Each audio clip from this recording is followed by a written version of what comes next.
Ladies and gentlemen, boys and girls, children of all ages, non-binaries, and transgenders, this is the Ultra Heelz Wrestling Podcast live from Bravery Studios of Garfield, New Jersey. I am Darth Messiah, the Dark Side Savior, always and forever on his worst behavior. Mr. DM, find me in your mama's DMs. Why? Because I'm trying to get your mama a baby and nobody can stop me. And on the phone, as always, the OG, the triple OG of the Ultra Heelz that talks all the shit. It's your boy Alex the motherfucking Hill, a.k.a. known as the leader in the men that says fuck the Vince McMahon regime and that 205 trash, and also known as the man that feared girl to criminal crossface and have a run into a crossface, and you can find that on the new version of that MySpace. Yeah, all that. Oh man, I love it. What a way to start. Holy shit. And in the building, live in the flesh, we got a special guest. Yes, sir. He's a Bravery Studios family member. Yes, sir. He's from the Couch Podcast. Yes, sir. Ladies and gentlemen, Germs. What's going on, everybody? It's your boy Germs, one half of the Couch Podcast. I am here by myself, unfortunately, because my co-host Leo isn't an avid wrestling fan the way I am. So I don't like doing other people's shows without him. Right. I like have a thing, like if I'm doing a show, it has to be with him. I've done a show in the past and I was like, listen, if you don't want me to do it, I'm not going to do it. Right. You know what I'm saying? But yeah, he's not a fan, so I'm here. I'm here to talk shit with you guys. I'm super excited. I've been looking forward to this for a very long time. Plug your socials, all that beautiful stuff. So yeah, my personal Instagram is at Rich Imports. You can find me there. And our podcast page is at underscore the Couch Podcast. You can find us on YouTube, Apple Podcasts, as well as Spotify. Link in bio in both mines and on the podcast page. So yeah, follow us. Go crazy with that like button. Subscribe. Tell a friend to tell a friend to tell a friend. And Facts. And on the board, as always, Mr. J Kid. Yes, sir. Mr. J Kid, a.k.a. the franchise in the building. On the ones and twos, you already know. Mr. Word. FGC will F your G in the C. Your girl in the couch right now. Not on my couch, though, because I am in a healthy relationship, so everybody else's couch but mine. Yes. Take your bodily fluids elsewhere. Yes, please. Thank you. I like to sleep from time to time on my couch, so yeah, we can't be doing that. I will, respectfully. What's up with you, Alex? You know me, shit, playing the game, listening to the WWE bullshit, kind of thinking that fuck it, no, let's not say I'm the kind of thinking. I'm done with WWE. I'm gonna fuck about this shit no damn more. Yeah, man. Yeah. Wow. I've been there for a while now. A friend of mine started a wrestling group chat. And that's what kind of got me back into like trying to watch WWE, but I just can't. Like, I'll sit there and watch. I'll end up fast forwarding through all the matches, or I'm not paying attention. My girl's always like, "Yo, just turn the TV off."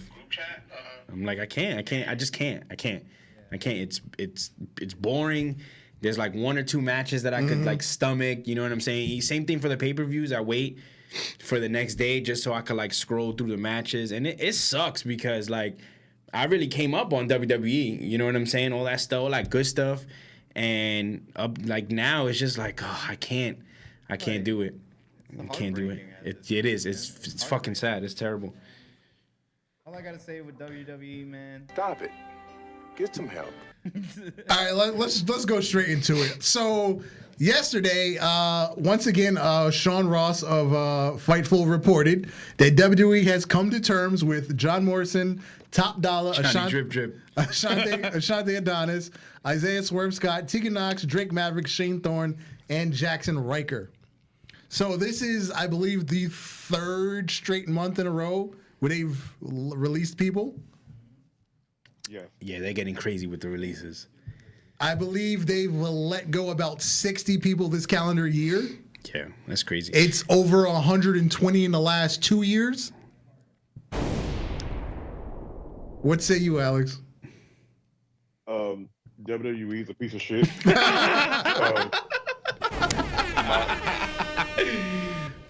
I'm not holding back no more. Like I'm trying to be nice because it's my show. I love it, but Roman Reigns is great. Drew is cool. Randy's awesome. You got rid of my boy Keith Lee. You got rid of his girl. You got rid of John Moore. You got rid of everybody I like that should have never been brought up in the first place, or you should have did more with them niggas. 100%. And I'm at the point now, once you brought up Top Dollar and the rest of the whole little clique of my little, I was just gonna like them too. You got rid of my boy, you got rid of B-Fab. Okay, whatever. You know, you get rid of females from time to time. You had them three do an interview on the bump. You had them dudes show up and do little promos, and then you let them all go within the next following week. It ain't even been 30 fucking days, and these guys are gone, and they just all lost their job. And I'm like, what was the purpose of bringing them up, knocked up, and the last member of the fucking bullshit ass group that I don't want to remember their name. So I'm just Retribution. Retribution. That name up. You see, like shit. Alex, not to cut you off or nothing, but that's the thing. That's one of the things that kind of like got me to stop fucking with WWE, right? So you released Keith Lee, right? Who I enjoyed watching. I enjoyed watching his matches. The guy was good for his size. Like the stuff he did, it was like, whoa. You know what I'm saying?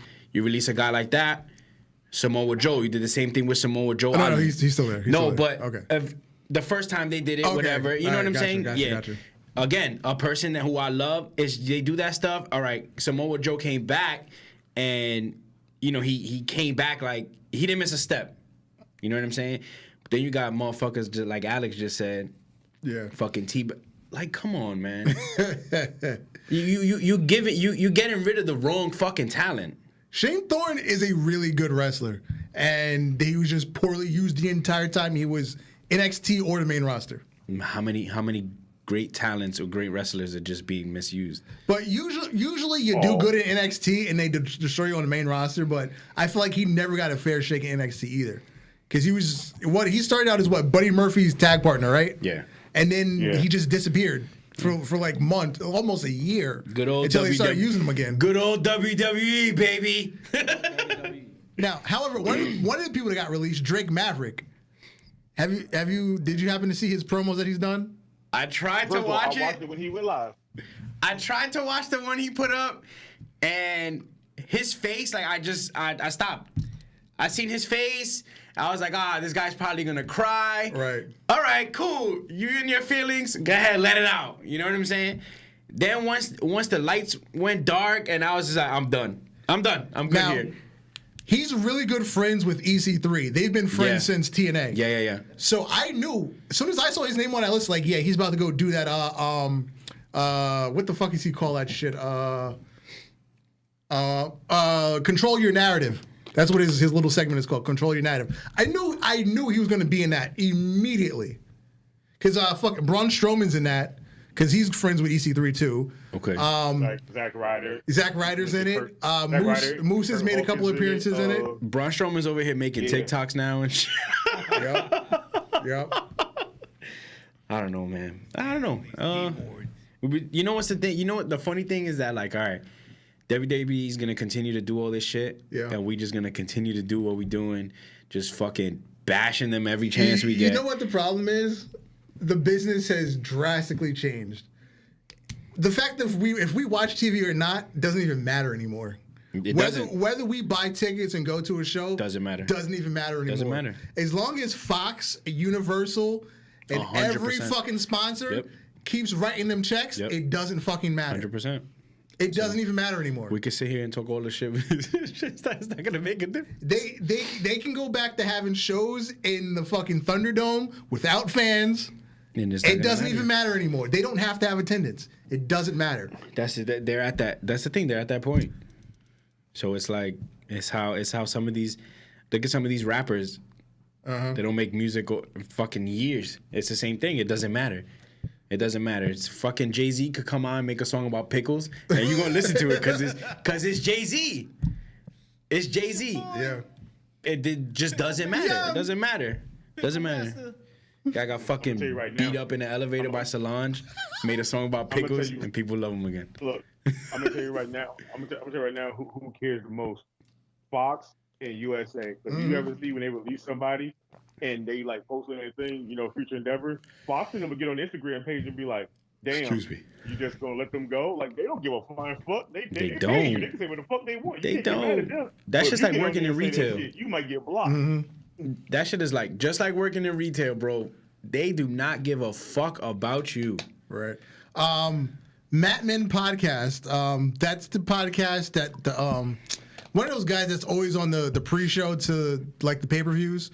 That's his podcast. I always forget his name. He's like a nondescript like Arab dude, but he kind of looks white. But anyway, Fuck them.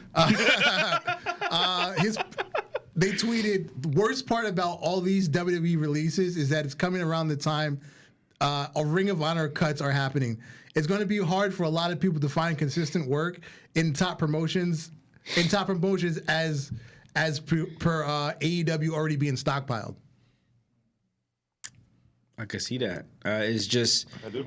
there's some of these. The thing is, like some of these guys that they're releasing, like I feel like this is it for them. Mm-hmm. You know what I'm saying?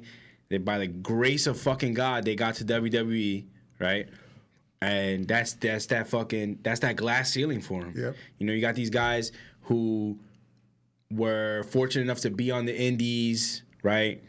Came to either NXT, some came to, came to the brand, and then they had that name that followed them in the indies, where it's like, all right, now I'm not here, I can go anywhere I want. But then there's those guys where it's like they're WWE bred, and that's it. It's like if it's not WWE, that's it.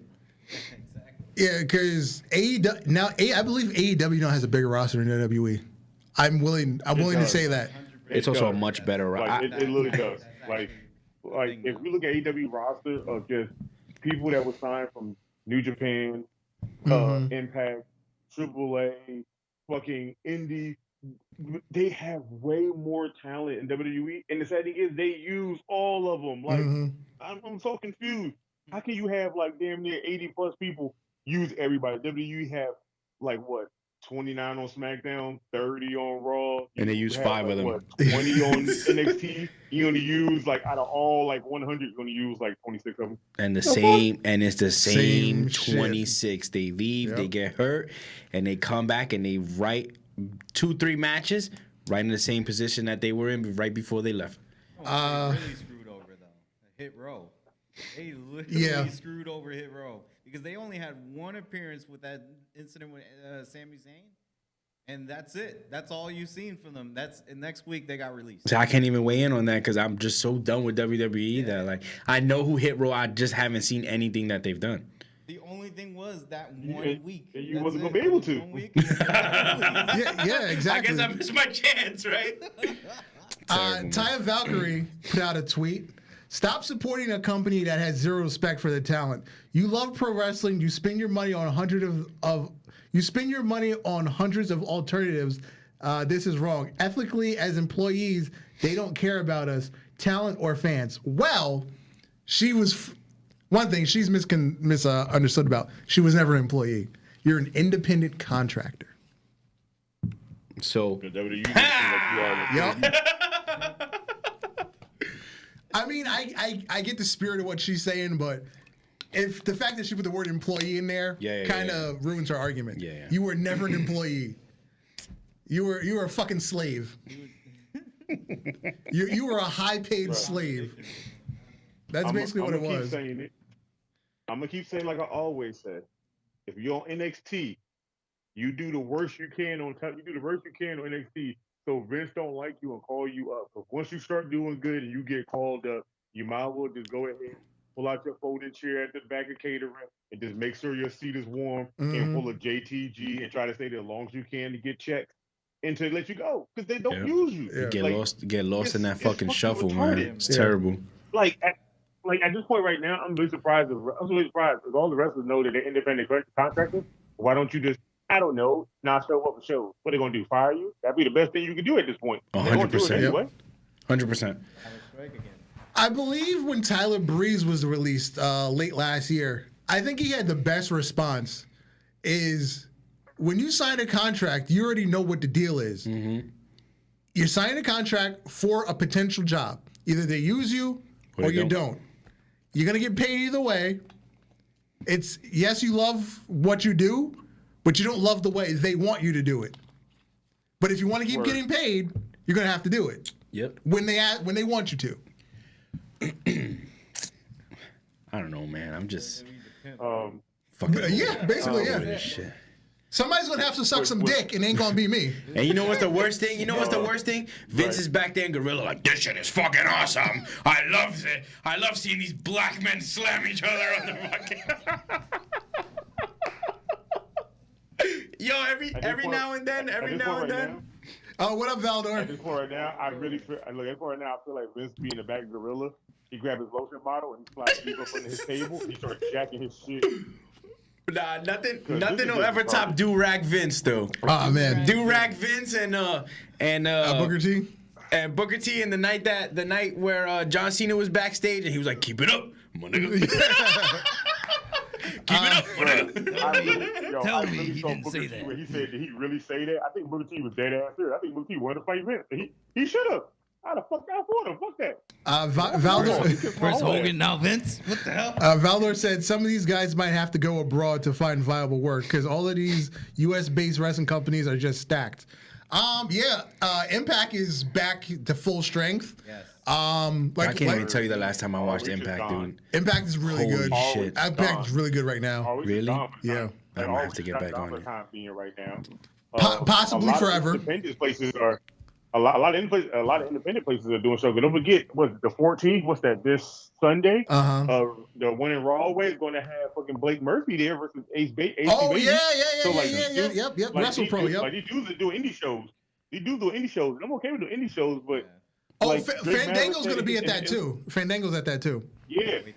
Now look, just like Drake Maverick said in his little promo where he cut, you was like your goal was never to be a WWE star. Your goal was to be a wrestler. Right. And you're still doing that. And I'm like, that's the truth. Like everybody keep going. WWE is like the top place you want to be at. No, it's not. It's the top place everybody said they want to be at, but nobody wants to be there because when they get released, they tell you.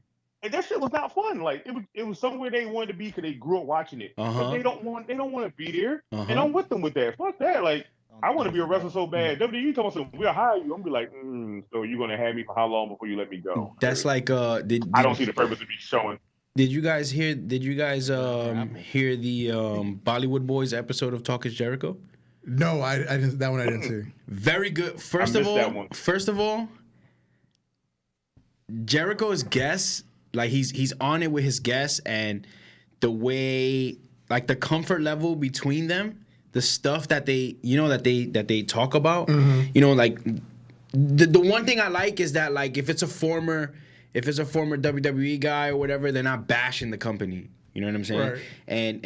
And that's one thing that Jericho is like. He makes it known that they're not gonna come and bash the company. Right. The episode is very good. When you guys have time, I think you guys should watch it. And they're talking about like how they kind of realized after a while that they weren't going anywhere with the company. You know what I'm saying? They did their stretch with Jinder, and then they did things here and there, and then they were like, we gotta realize that we just here to fucking take bumps and make people look good. And they're talking about the day that they got released. They were on their way to the gym to work out. Right. They were in the car. They got the call, and he said that they looked at each other. It was just like a second of silence, and then it was like, well, just get back to work. And they just been fucking doing indie shows and stuff like that. But they're like, they're grateful enough that WWE, even though they didn't do what they really wanted to do with the company, they were able to make their name in WWE, and they carry that shit forever. You know what I'm saying? Like he's like, now we're doing stuff in India, and we would have never thought from when we started that even though we didn't have this fucking lavish career that it would end like this. And it's not over. It's so that was pretty dope. That was pretty dope on them. But definitely check that episode out when you guys get a chance. Sounds like they're making themselves. I can't be a wrestler. I can't be a wrestler with WWE. Look, I can't be a wrestler with WWE because I know me. Once you let me go, I'm talking shit. I don't give a fuck. I'm a Machine Gun Kelly. Man, them fucking they ain't give us nothing good in catering. All right, let's talk about something positive now. WWE 2K22 looks extremely promising. I was captivated. I'm not gonna lie. From the reports from reports, they finally changed the game engine, and this shit might actually work. Now, this is what bothered me about that. Okay, you ready for this? Okay. Uh-oh. Are we only going to be playing with 20 people in the game? Yeah, that's the problem. How many characters are we getting? I think it's gonna be Roman Reigns, Becky Lynch, Charlotte, The New Day, and then like 47 legends. That's what I feel like. That's what I feel like. No DLC, no future DLC, no future wrestler. It's just gonna be like, oh, guess what? You got the game, and you can unlock Eddie, you can unlock Hulk Hogan, you can unlock Ric Flair. I'm like, I don't give a fuck about none of these people. Where's Keith Lee? I'm waiting for 2K to add Jimmy Wang Yang. Once they add Jimmy Wang Yang, I'm set. I'll buy that game every year. I heard Funaki's on the playable list this year. Who's coming back to WWE? Jimmy ain't wait. I'm happy. Jimmy ain't waiting to come back to WWE. He's actually coming back. Like, they actually talked to him about bringing him back. I don't know what his role is going to be, but they talk about bringing him back. I hope he wrestles. Now, I got a question. Go ahead. I got a question for you further. Where the fuck is R-Truth? He was on Raw last week running around for the 24/7 championship. Was he? Bro, this is what championship came out. There was not an episode you did not see this man. Once he has gotten the belt, you have not seen this man on TV. Yo, he's like a 175-time champion. I love it. I believe Reggie is currently the 24/7 champion. And fucking Reggie, I can't stand him. I know. Oh my God. Can't wrestle. Oh yeah, Saxon and Graves won it. Yeah. They're just running out of things to do. But back to the game. We're finally getting GM mode back, which I'm super excited about. Yeah, that's good. Super excited about. I feel like this game's gonna be broke. I feel like this game's gonna be broke because they add in so much shit, and I'm like, every time you add something new, you fuck up something else in the game. Or they take something away. Shit in there. Mm-hmm. Yeah, like you got so much shit. So we got my universe, my career, my GM, my creative player, something else, and one more thing. I said, bro, that's 6 new game modes. Then somewhere down the line, I'm gonna make my character and watch my character come in there, and he's not gonna have no chest. It's just gonna be translucent. And I'm gonna be like, oh, I knew it. This shit gonna be bad. This is just gonna be horrible. They're stacking it up to take away from the fact to distract you from the fact that you're only gonna be able to play with 2 wrestlers in the game. It's like the old PlayStation demos and the old PlayStation demos where you could only pick like one character or one level. Yeah. That's what 2K is gonna be eventually. They're gonna be like, yeah, play my career mode. Okay, I'm gonna play my creative characters. You only play with Roman Reigns. You only can play with Big E. What? Nah, you're gonna do my career mode, and you're only gonna be able to play with Sasha Banks. Now they're also introducing what they're calling My Faction, which they haven't explained yet. But if you can do like a career mode with a team, that would be dope. That's dope. That's actually dope. That would be dope, but. That sounds dope, but unless I can play online with some friends, I don't give a rat's ass. Yeah, I need a faction of people I can go online and we can fuck some shit up. Yeah, that'd be sick. They don't announce rollback netcode. I'm not down for the game. Let's see what happens, man. Yeah, because if the faction thing is a co-op, that's really fucking dope. Yeah, that'd be so fucking sick, dude. That's the thing you can get your friends into. Yeah. Let's do this career mode. Word. Hey man, you play wrestling in a while? They got this faction thing. I can just run you through it, my boy. I just need you to be on the outside of the ring and help me from time to time. Got to see it through, my boy. Yeah, word, son. I have a field day with that. But all the rest of the stuff, like my GM mode and shit, I'm not playing them, really. I just want to get in and make my character and go be WWE champion. I don't give a fuck about playing the rest of that shit. Word. That's just, like, I'm paying $60 on PS4, Xbox, $70 for next gen to just play my story mode. No, I don't want to do that. Do me like Call of Duty. Give me the base game where I got a story mode and I can play regular shit. And then be like, if you want to do this, you can download it if you can. If you don't, you don't have to download it. I don't want to download this. I feel like going to be over 50-something gigs of bullshit that I don't want. Word. Yeah, I'm sorry for yawning. I just had a fucking long day. I'm so sorry. It's funny. I usually yawn, and I'm not yawning. Shit. I started this new job and shit, so we doing like, training every day and stuff, and I just be sitting there fucking twiddling my thumbs through half that training, dude.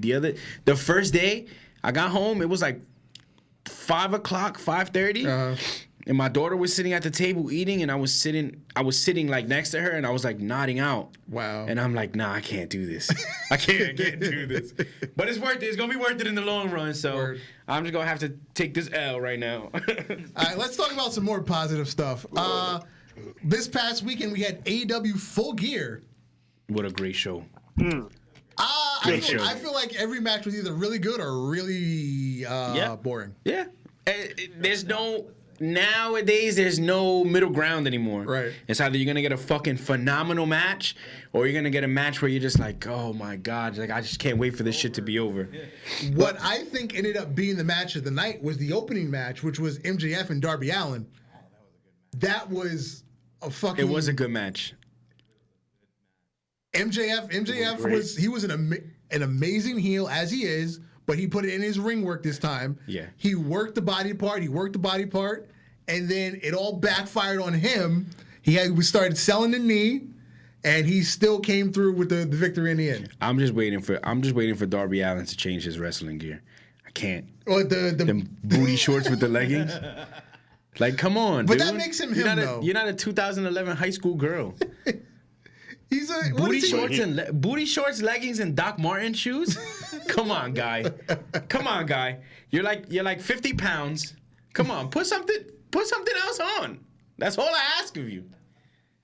It's like Orange Cassidy. Let me tell you, I ain't seen a nigga wear a full denim suit and sodium like Jersey Shore, denim. I believe it's called the Canadian tuxedo. The thing is that they're not even like regular jeans. Like they're joggers. He wears jeggings. Like they're joggers with the extra long fucking drawstring. Like how long do you think if he was to tie them, because he doesn't tie the drawstrings. No. How long do you think it would take him to tie enough for the drawstring to not be down to his ankles? No, but I can't talk about. I fucking love Orange Cassidy, man. I like what he does. The whole like hands in his pocket is super entertaining. And when he's like, when it's fight time, it's fight time. So I can't. But super gimmick right there. Pants gotta go. Now the finish to the Lucha Brothers versus FTR was atrocious. Yeah, that was bad. They had a really good match. Great match. They were able to blend both styles very well. Yes. But then the bullshit where they went under the ring, they put their masks on, Twin and Magic. they pinned the wrong person, and the ref just let it go. Yep. There was no like, oh wait, what the fuck happened? It was like, no, just the match is over. Yeah. You're supposed to make a big deal out of that, but they didn't. I do not like FTR. I didn't like him in understand WWE. why. I understand I didn't why, like him in but- WWE. I don't like them now. The whole super around that shit was so fucking dumb. I was like, oh man, like why? Like I don't know. At the end of the day, I'm just gonna be a fan sitting here. I absolutely respect their work because they are top guys, as they say. I guess. Miro and Bryan. There was no doubt that was going to be a good match. Yeah, man. I'm so happy that's the to first see time I've him seen him thriving. Like I'm so happy to see Miro thriving, man. Especially after that horrible beginning with fucking Kip Sabian. And then not even the horrible beginning, like that fucking ending in WWE that he had with the whole Bobby Lashley and that shit made me fucking nauseous. Nauseous. Every time I saw it, I was like, come on. Like, so I'm just happy to see him doing what he was like originally doing. Remember when he first came into that? Yes, used to come out with like that was fucking awesome to see. He came out in the Royal Rumble. He kicked ass. Yep. You know what I'm saying? So it's good he to had see. sex on the tank at WrestleMania. I respect Miro. No, I love it. I respect him. I respect him as a performer, as an athlete. Again, a guy that size shouldn't be doing the stuff that it's awesome to see. Right. It's awesome to see, and now you could see like he's into that. It's almost like he found him. You know what I'm saying? Like he found himself again. You know, because now it's like he's not doing no bullshit fucking His promos are awesome. Yep. I love watching his promos and the way the way he ends and he fucking looks up and it's just it's so good it's so great to see. It's fucking entertaining. It's awesome to watch, and like I said, I'm just so happy that a lot of guys in AEW that had that fucking rocky, that rocky past. So happy to see them thriving. Even I know a lot of people are not fucking with Cody. I get it. Right. But again, I'm very happy to see him doing what he's doing. Him being at the forefront of that company, you know what I'm saying? And that fucking, he managed to get away from the Stardust fucking bullshit. I actually like Stardust, but I guess I was the one Stardust fan. But I kind of fucked with it at first. And then when he was like, like, I was done on that. I was done. But yeah, like I said, it's good to see him like fucking, take the time away and go and do something new and like really be in it 100% and happy. Right. Alex, were you saying you never saw Daniel Bryan and Miro? No, I was asking, how many times have they fought in WWE? I did look up. I know I saw at least 3 matches between them because I know I looked it up. Yeah, because it's really rare to see them. Like when I watched AEW and I watched them wrestle at Full Gear, I was like, this match is probably the best match I remember these two actually putting on. Match. But then I was like, wait a minute, how many times did they wrestle each other? Because I know they wrestled before, but I feel like that match was only probably like 6, 7, 10 minutes tops. And at Full Gear, that was a good, like, what, almost 13, 14-minute match? And it was 2006. Yeah, see?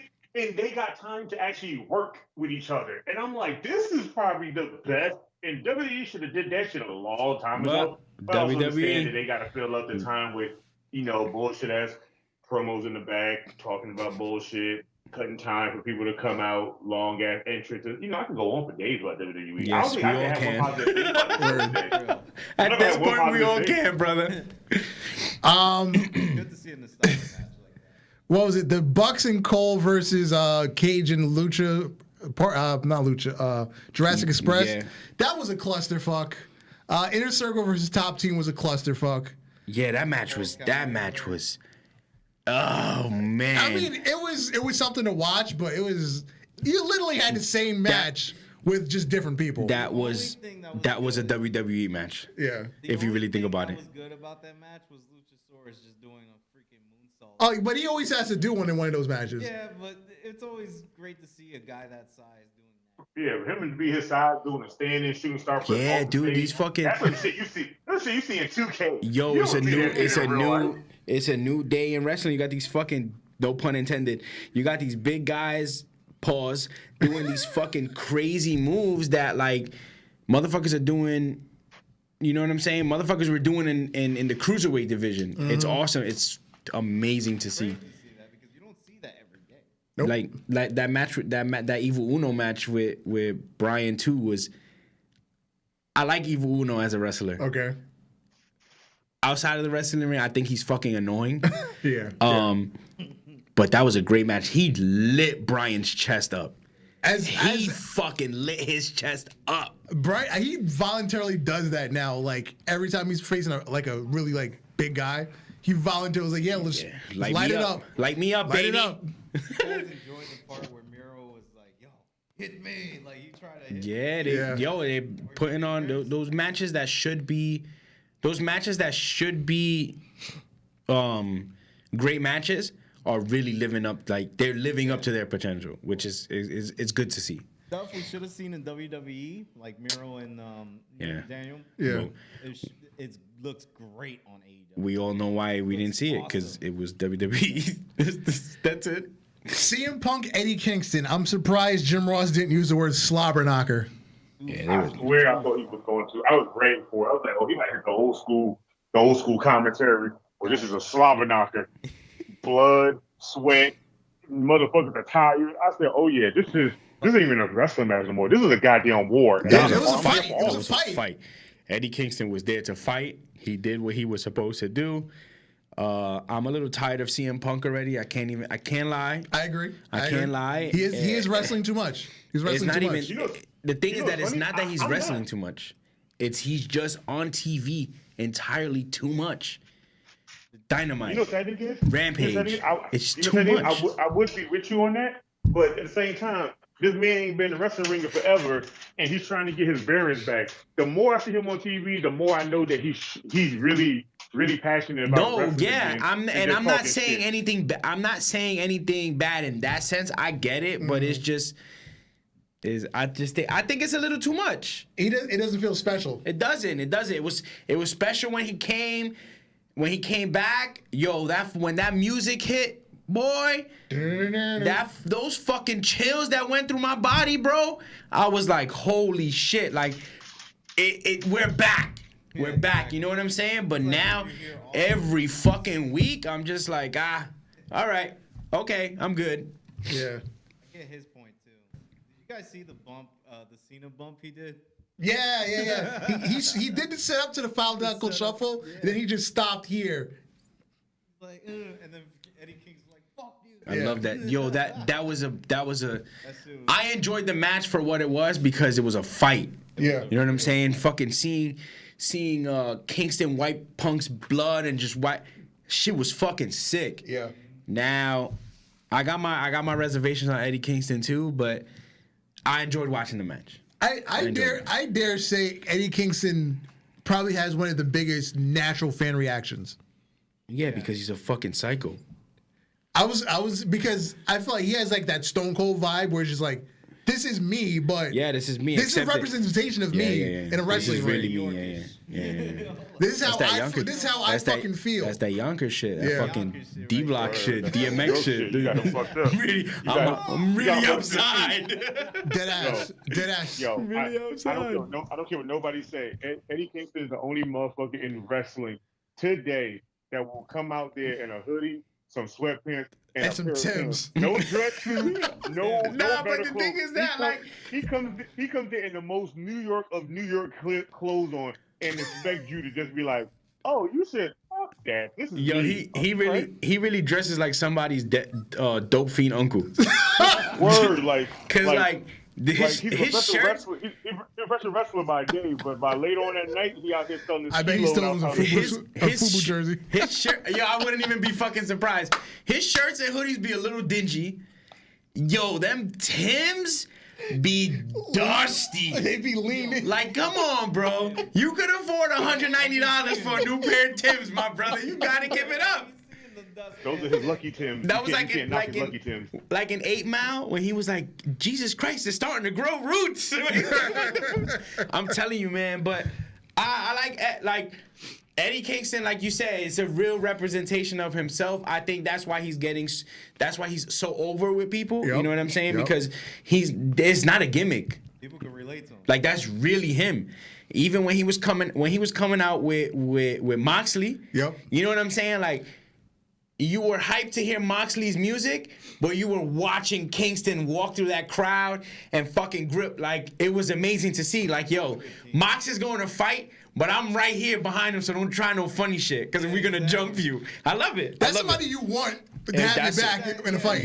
Your crazy dope head uncle. Your crazy dope head uncle. Like, yo, they just jumped me. He comes out with a rusty gun. Like, yo, I can't let this guy shoot me because I'm not gonna die from him shooting me. I'm gonna die from the infection that I'm gonna get from this fucking bullet. And our main event, Hangman Page has defeated the cleaner Kenny Omega. Finally. Jeez, I was so happy. Great match. Now, initially, as I was watching it, I was like, what the fuck are the Young Bucks doing? But then I remember the promo they did on Rampage. It was like Hangman came up to him and was like, yo, I cost you a win, you cost me a win. Mm-hmm. Leave me alone. Mm-hmm. Let me have this. Mm-hmm. I was like, okay, now it all makes sense. So, but is this a face turn for the Bucks? Maybe. Because they also have the thing with Adam Cole where because Kenny said he's stepping away, and then Adam Cole's like, don't worry, we're gonna hold it down for you. And then Kenny says, oh no, I was talking to the Bucks. I don't want them to turn face. So there's dissension there. I don't want them to turn face. But I also want Adam Cole away from the Bucks. Yes.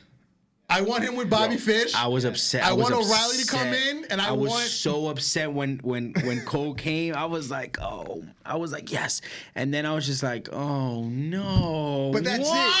But that's just it. You knew he was going to go join the Elite because he's the third Young Buck.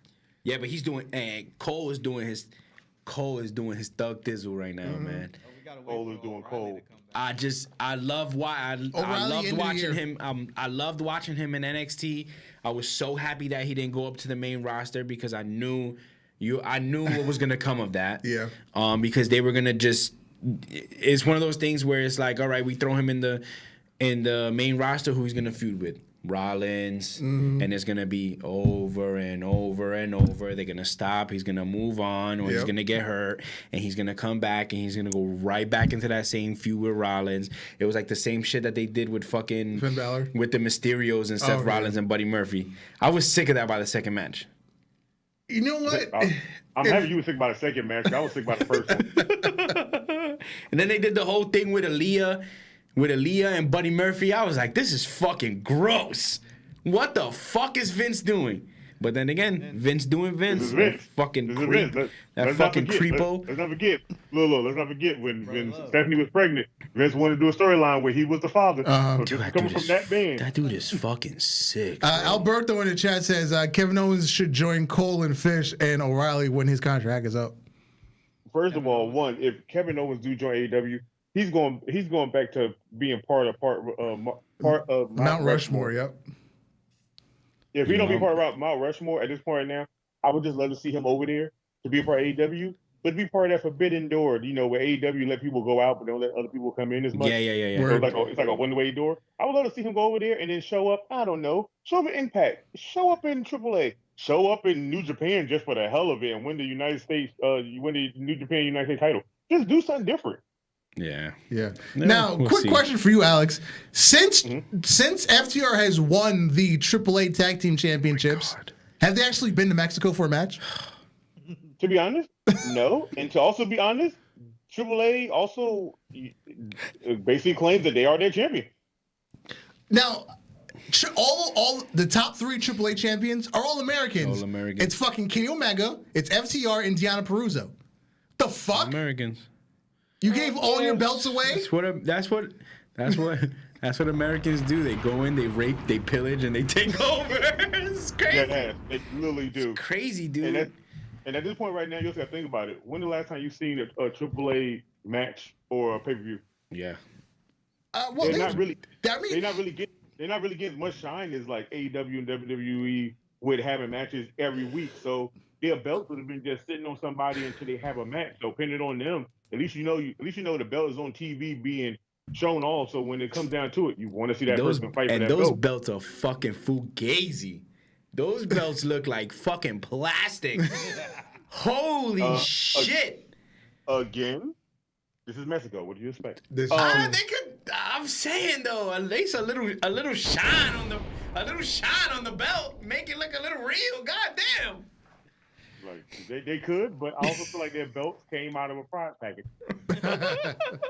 Out of a cereal box. Yep. All right, it is time for the Ultra Fantasy Booking. Last week was my show, Warzone, so we're gonna go over results as voted on by the crowd on Instagram every week. Yo, before you continue, I just want to let you know, I have a great fucking time with those. Yo, remember we had that conversation that last time? Yeah. That's what really, those stories is what inspired me to come up with that. Because, yo, I'll be having mad fun with those shits. Like, that I even, like, I'll do it and I'll just go back just to see, like, who won? Just, yeah, man. Yep. I love it. Yeah. So shout out to you, bro. Keep doing that shit. For sure. Yeah, yep. So, opening match was MJF versus Alberto El Patron in the Pure Rules Openweight division. And the winner was MJF. I went with Alberto. Really? Wow. Yeah.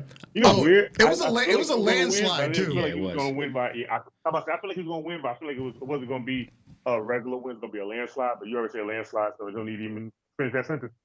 I voted for Alberto because I don't like MJF, but I would have Alberto also because He's been through a lot. I noticed Alberto hasn't won a match, and I think that's because most people on the internet just hate him because of the fucking rape case, murder case, whatever the fuck it was. That and that Juan Cena joke that he made that one night on Raw. Juan Cena. God. Next up, GM Shane McMahon came out. Ladies and gentlemen, welcome to Warzone. First off, I want to thank Brock Lesnar and his advocate Paul Heyman for finally following the rules for once in their life. They're actually showing up every week for work like a normal wrestler. And their good deed has earned them the main event. And they will be taking on the hardest working young man in the wrestling industry tonight. Also, we need to examine our stacked tag team division. Everybody's sticking their finger into everybody else's business. So tonight we'll be having 2 title contender matches. And the winners of both matches will join FTR and their rivals War Machine in a fatal 4-way at our biggest pay-per-view of the year, Death Before Dishonor. So, next match was the Usos versus the Red Dragon, which is O'Reilly and the Bobby Fish. And we have a draw. I voted for Usos. We have a draw. I would have for Bobby Fish. Yes, we have a draw. I voted for the Usos. I like that. That's the Usos. So it seems we're going to have a 5-way at the pay-per-view. God damn. Because the next match was Santana and Ortiz taking on the New Day. And Santana and Ortiz took that win. It was a close one, too. It was 10-8 in the voting. 10-8. I voted for New Day. How can you not vote for New Day? Day rocks. Yeah, I voted for New Day. I voted for New Day. Who did I vote for? I voted for New Day too. From my personal account. Next up, we had Danhausen taking on Damian Priest in the open weight pure rules division. And this is the first time Danhausen has a close match. I guess because he got injured and people feel sorry for him now. But because usually he gets like 1-2 votes. He got 12 votes this week. I voted for Damian Priest. Oh, wow.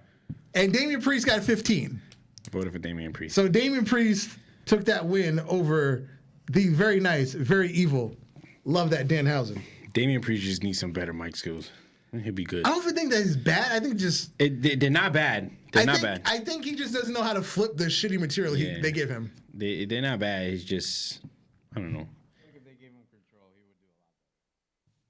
Next up, we had a promo from the faction of the mystery woman who's been hanging out with Charlotte Flair, Jordynne Grace, and Rachel Ellering. She says, there's a loser in this faction. This loser is the reason for every loss in this faction. That is because this loser is not like the rest of us. This loser is not a daddy's girl. But I'm a daddy's girl. She takes the hood off. The mystery woman is Tessa Blanchard. So then Tessa Blanchard, Charlotte Flair, and Rachel Ellering proceed to beat down Jordynne Grace. Because she's not a daddy's girl. That's it. I bet you're not a daddy's girl. Eat this right hook. And next up, Tessa Blanchard took on Tenelle Dashwood for the #1 contender to take on Asuka at the pay-per-view. And Tessa Blanchard handily defeated Tenelle Dashwood 16-2. Goddamn. Yeah. Next up, Michael Cole ran into our world champion AJ Styles in the back. Good old Michael Cole, baby. Yeah, it's young Michael Cole as the he wanted to ask him a question. AJ, who do you expect to be your opponent next week at Death Before Dishonor? Well, Michael, I talked to GM Shane and I told him I don't just want one challenger or any challenger. I want them all. Bring everybody. Hey, yo. Because I'm phenomenal, in case you forgot. And I have my 17-foot behemoth almost behind me. And I'll never lose a match as long as he has my back. And one more thing. Jesus Christ. I can't wait for them to get rid of that guy. After winning the championship in the first ever 90-minute Iron Man match, I want to be in another first ever match. So Shane, make that happen. And our main event, as promised, Brock Lesnar was in the main event. he got to take on none other than Darby Allin.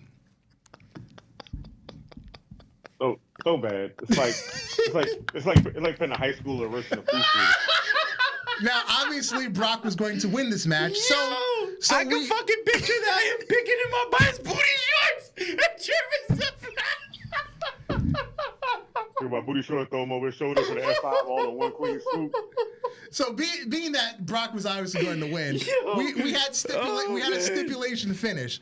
A, quick F5, Brock win.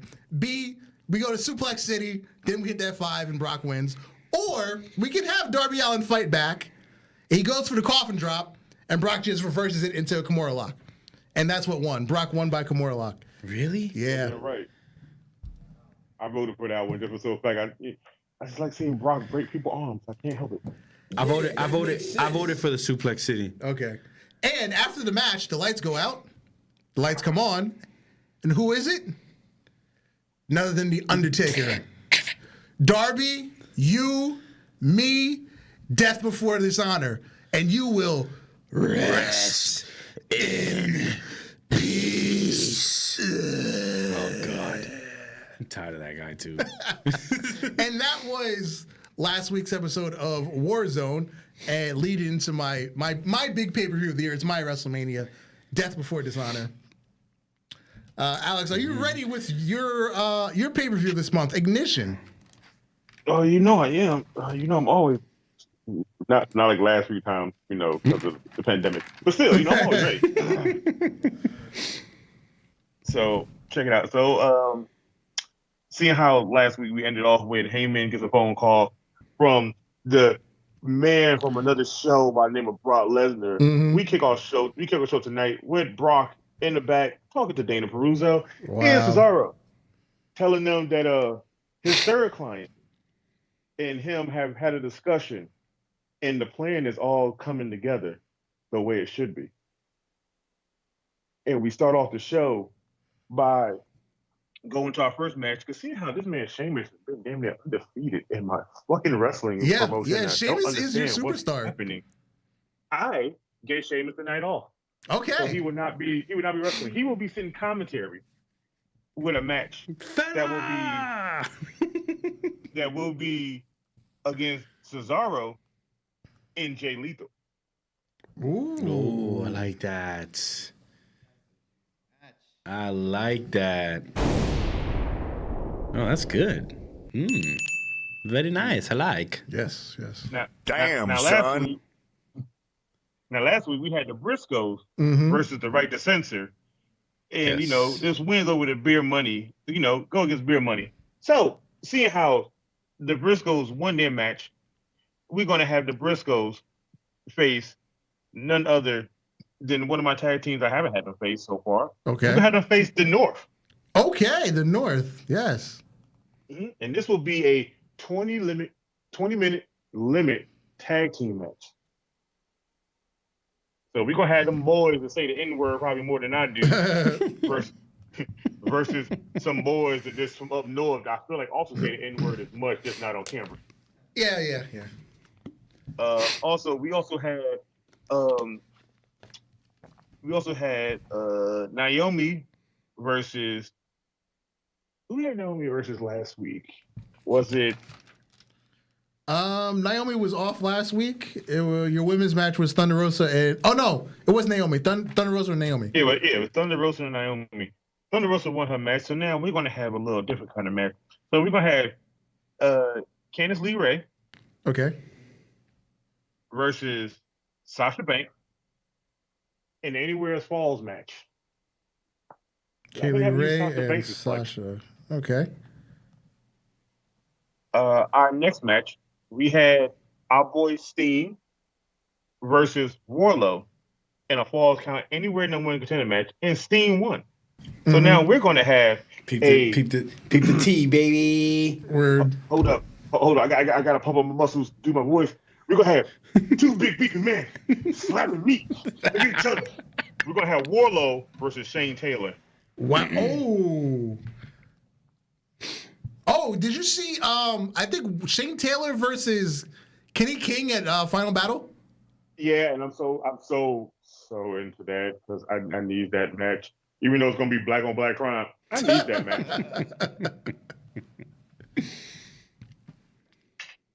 And is that a straight singles or do you have a stipulation on that? Oh no! This is gonna be a straight match between them two. Okay. That's what I said. It's gonna be two big beefy men slapping meat. All right. Slap that meat. And as we end the show, we will have Gail Kim sitting in the back, talking to the rest of the women's roster, telling them that Dana Peruzzo is out for blood for her, and she is not a champion that runs. So if anybody got a problem with her, speak up now. If not, everybody can shut the hell up and let her do what she gotta do. And in the middle of her talk, Dana Peruzzo comes in there and beats the hell out of her with a pipe and tells her and tells her injured, non-injured, don't want to wrestle. When I get done with you, you're gonna have to go ahead and retire like the rest. And that's how we end the end of the show. Nice. Word. It's a good ending right there. Word. Always good to end the show with an ass whipping. Oh yeah, you always got to show it. the conflict, so it got to go into next week. I fucking Can't love like it, WWE dude. and leave it on the bullshit ass cliffhanger that you already know the answer to. Word. Yes, sir. And I as a little teaser to my pay-per-view, because the show went off the air with Undertaker attacking Darby Allin. I just want everyone to know that the Undertaker will be taking on Darby Allin in a last ride match. Ooh. Yes. That's a little teaser for the pay-per-view. They will be like having that. a last ride match. I'm okay with this. Now, when this 2K come out, am I going to be able to create Darby Allin fast enough, depending on the server, so people can download him, or are people going to beat me to it this year? If you're on PC, maybe, but you're on console, so I don't think you can do it fast enough. Oh, you right, but it don't take much to take Darby Allin. All you got to do is get a small, slim body, make the face right, add the tattoo and the paint, and throw the tights on with the booty jean shorts. Yes, sir. Can't forget the booty shorts. You can't. It won't be Darby if it ain't no booty shorts, baby. And since we have a little extra time this week, let's jump into. I just peeped the comment that says Jimmy Wang Yang versus Roman Reigns. Yep. Make it happen, Vince. Make it happen. Make it happen. I'll buy a ticket for that wherever it is. See my boy Jimmy Wang Yang. Survivor Series. What I'm calling the headline match, because it has the most publicity, because both Becky Lynch and Charlotte have been doing mainstream news interviews. Charlotte was on ESPN. She did 2 shows on ESPN. She was on SportsCenter and she was on Get Up? And then Becky Lynch was on Good Morning America, I believe. One of those stupid morning shows that nobody of our generation actually watches. But anyway, yeah, so they're both doing, major, actual, mainstream news. Yeah. So I'm calling that the headlining match. Charlotte versus Becky. And they're doing a really good job of taking what was, an actual disagreement they had in the ring, and they're flipping it into something that we can use as a storyline for this match. Oh, that sounds familiar. It sounds almost like the whole Edge and Matt Hardy with Lita bullshit that turned from real life to turn into a storyline. Oh my God. Mm-hmm. That's wow. Remember that shit? I ain't gonna lie. I think that's one of the realistic storylines to go from real life to wrestling in a long time. We would probably never get another one close to that. Yeah. That was real heat and real beef. Like, I think if Matt Hardy had a gun, he'd have been from AEW. He'd have been Art Anderson. He'd have pulled out that Glock and shot that shit for real. Yo, speaking of Arn Anderson needs to stop hitting people with that chicken wing, bro. Just pull out the Glock. He needs to stop. He be coming out. He needs to stop with that shit, man. I'll be like, come on, Arn. Don't go out like that, boy. Arn needs to be real. Just pull out the Glock. He be like that with the chicken wing. Hardy need to come out act like he got a real Glock under his sweatpants band and pull his shirt up like he gonna reach for that shit. Like, yo. Scare motherfuckers in there. Don't say nothing. Hey, he just lean back like. Just keep adjusting. Just keep adjusting his pants like it's weighing it down. And it's had niggas like, wait, what he doing? He really got something on him for real? Hit him with the. Yeah, you know what time it is, nigga. What did Eminem say on Lean Back? Baby, I don't dance. It's not that I can't. There's a pistol in my pants. Oh God, don't get me started on Eminem. I don't know if you guys. We're not doing that. I'm a big Eminem fan. Nah, so. I fucking. Move on. No, just stop. Just stop. Because this will go from a wrestling podcast to a I Hate Eminem podcast. And I don't even want to do that. Okay. I don't want to do it. We've done that before. I don't want to do it. I've done it too much. I've done it too. Look at Marv. Marv knows. Look. I've done it too much. Can we talk about one thing though about AEW? Yeah. What Daniel Bryan said. Okay. Daniel Bryan got to Adam Hangman Page in the Wrestle Dark Order, and he says, you're a champion. You don't want to fight tonight. But when I won the world title at WrestleMania, I fought the next night. I said, I ain't never heard niggas say something about another place like that. I was surprised. I got rewinded it. It was like, yo, he just said that. He said that, and he looked into the camera too when he said it. Mm-hmm. It wasn't like he just said it. Like he looked into that camera. So yeah. We'll see what happens. We'll see what happens with that. And then even to last week the whole Undisputed Era line with the Bucks too. Oh yeah. So yeah, I like to see it. I like to see those little jabs. Going back to Survivor Series, before the show, you said you were excited for Roman and Big E, right? Yeah, that's it. I think I really like what Big E is doing right now. Mm-hmm. Because he's in that phase where it's like he's a face, but he's not laying down. Right. You know what I'm saying? His promos are really good, but I mean, Biggie, I could listen to Biggie talk all day. Yo, I could listen to any member of the New Day. I could listen to them talk for a whole 3-hour show. No homo, but his voice is soothing. It is. Because like I'll put on a New Day podcast when I'm going to sleep. That shit just puts me to sleep. Because his voice just it's comforting. And then when he turns that switch on, like he's in it. You know what I'm saying? How he laid out Uso like that was dope. You know what I'm saying? And it's kind of like it's like all right, he's still gonna be that happy-go-lucky guy, but when it's time, like he's not playing around. I think he's a great champion. I was so fucking happy when he had his hand raised at the end of that match. And I hope he stays champion for a while because there's nobody else really right now who is, in my opinion, who is capable of holding the belt and doing what Big E is doing right now. Right. I love that the New Day, all of them are accomplished now. Yes. Individually. The greatest faction of all times. Yes. Please at me. Please at me. Oh, did you see the mock statement about the Shield? Oh yeah. Hold on. Did I say? Please tell me I saved it. The Shinsuke and Damian Priest, I feel like it's gonna be a letdown. I don't think there's any chemistry there. That's not a match that like.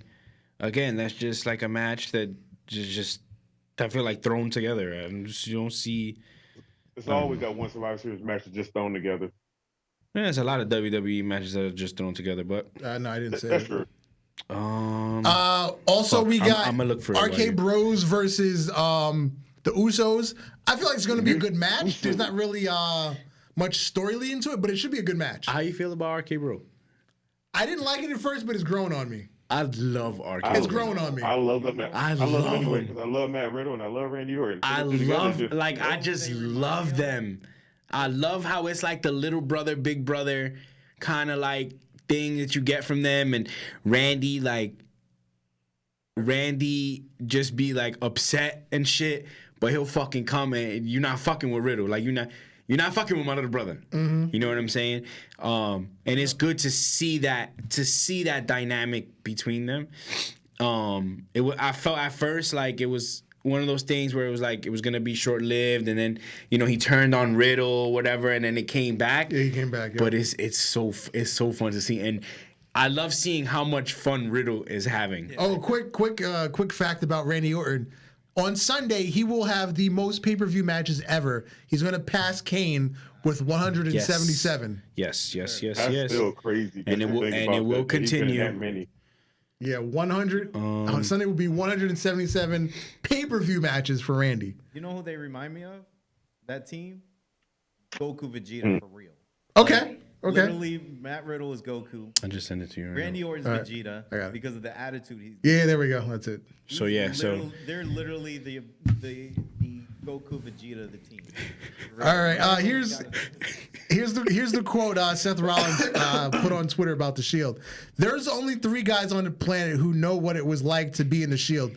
Nobody can put on a T-shirt and join the Shield. The Shield does not recruit. There is no revolving door. There is and only will be one incarnation of the Shield.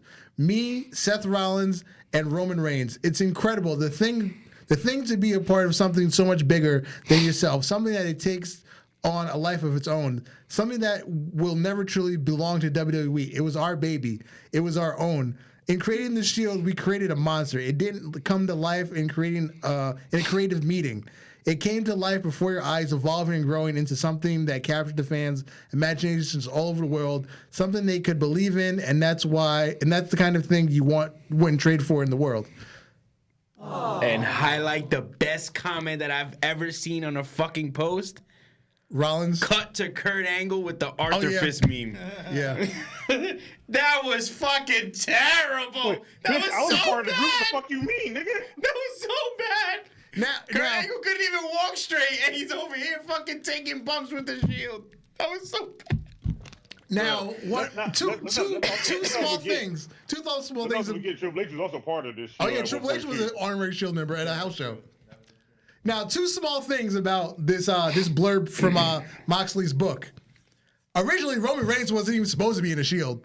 It was supposed to be, who was it? Fucking Cassius Ohno, right? What you call him? Jurassic Express? No. What you Oh, call it was him? Luchasaurus? Oh yeah, it was Luchasaurus. It was supposed to be Luchasaurus, and B, it was CM Punk's idea. That's crazy. That's sick. CM Punk pitched the idea because he went to Full Sail one day for a fucking to work out or something because it was post injury, and it was CM Punk's idea. Also, did you see the Heyman interview? Yeah, we'll cover that and then we're gonna get out of here. Okay. Because I seen it pop up on my feed today, but I didn't. Basically, he was being asked about what are your thoughts on AEW, and he said, "My thoughts don't matter. I'm not AEW's audience. They shouldn't care what I have to say." And he just basically left it at that. I hate when they ask guys when they ask current WWE guys about it, like, Joe, just keep your mouth shut. Like the whole shit with Booker T, like, dude, you sound fucking. You say it's like when you're like, yo, but why you mad? I'm not mad, bro. I'm not mad. Just cut it out. Just keep your mouth shut. You are mad. Exactly. You're mad at the exactly. The way they expressed it. Yo, before we go, let's talk about this real quick. So, Isaiah Woods is part of, G4 TV. Right. And they've been kicking the full thing. You know why they were doing Attack of the Show live? He got the tweet that, the rest of the people got released. Uh-huh. He got it but left the show in the middle of the show. Yeah. Oh, I didn't see that. I didn't see that. I didn't see that. He did. He got it left in the middle of the show, and it was like, what's happening? He's like, I gotta go. I gotta make some phone calls. Oh, and shit. He gotta go walk away. I saw that, Alex. Yeah. He was wow. Like that shit hit hard to home. You gotta think about it. Like most of the people let go. Still also part of Up, Down, Down. So he was walking more people again. Well, we're out of time. It was nice having you here. I had a great time. Thank you for having me. Absolutely. Plug your socials and all that again. Hope to come back soon. Again, my personal @RichImports. Follow me. Instagram as well as Twitter. I forgot to throw that out there. That's my Twitter too. Podcast page @_the Couch Podcast. Link in bio. YouTube, Apple Podcasts, as well as Spotify. Like, subscribe, follow. Word. I've been Darth Messiah. You, sir? Alex the motherfucking Hill. Good night, J Kid. Good night to all, and all good night. Good night. We out of here. Peace, y'all. Peace.